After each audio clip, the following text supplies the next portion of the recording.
Hey Crafties, we are going to take a listen to the interview that CBI and FBI did with Chris Watts when they went to Wisconsin. This is a long one, so get out your paint projects or whatever you're working on and have a listen. This was not recorded with video, so I'm going to use some generic video and let's listen. Obviously, what happened with your family. So that's going to be hard to talk about. I appreciate anything you can tell me about it. If you need to take time out, if you need to get a tissue, that's fine, right? I think it'll be very good for you. It'll be good for us. And so one of the reasons I asked about that national attention is we were aware that you were getting a lot of letters, a lot of interest. And then us personally as law enforcement, we got so many people who claim to have known you, claim to have been with you, dated you, slept with you, and 99 times out of 100, they were just crazy people, right? And so maybe that's a good place to start. Had you heard about any of that? John Walsh, told me about some dude from Wyoming. Yeah. Trent? Yeah, that guy. That blew my mind. I was like, who the hell is this guy? And who told you about that? Attorney John Walsh. Oh, okay. Yeah. Do you mind if we talk about him? Yes. Graham and I interviewed him. You had to? Yes. We'll waste our lives. Yes. So Trent, in summary, Trent came in and said, met you online on a dating app, had a few, casual but quick sexual encounters with you. And let me be very clear.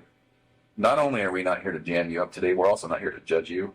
And if there is anything like that, you can imagine we've heard way worse, way different, so if it's... Actually, no, I'm sure that you guys have not heard of way worse. In fact, you said this is the most disturbing case you've ever worked on. And it wasn't as bad as he said, but maybe this happened.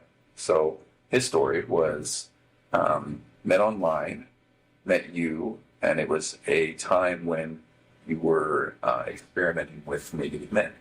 And so he said he met a couple times, met his friends, went to an apartment, had a couple of meetings in a parking lot, and then that was basically it. Any of that sound familiar? Okay. I never met the guy. Okay. All right. Yeah, he talked about being in your truck with your girls, like the whole 9 yards. So. Okay. No. All right. I've never even been to Wyoming, let alone driven up there to see somebody. Yeah. And so this is maybe a weird question for you. Do you have any gay experience? No. Okay. Any interest? No. Okay. Never had a time experimented, wondered? No. Okay. Is it possible that he found you instead of you finding him? From what John told me, he just found me on like a WhatsApp. Yeah. I don't even have that app. Okay. Never got me. He had my phone, so Okay. you could probably saw what app I had. But I've never even heard of the app. But Okay. apparently, like he told me, like I met him do like a rehab center or something. Is that what it said? No, that was another guy. Yeah. Yeah. Yeah. It was totally. No. So did you see a picture of him on the news or anything? John showed me a picture of it. Okay. He was like, well, this guy, and John was kind of, making fun, like, do you know him? Sure. I'm like, no. So you saw it and you were like, no way. Big lips. Did you see his giant lips? Yeah, like, I have no clue. And he's some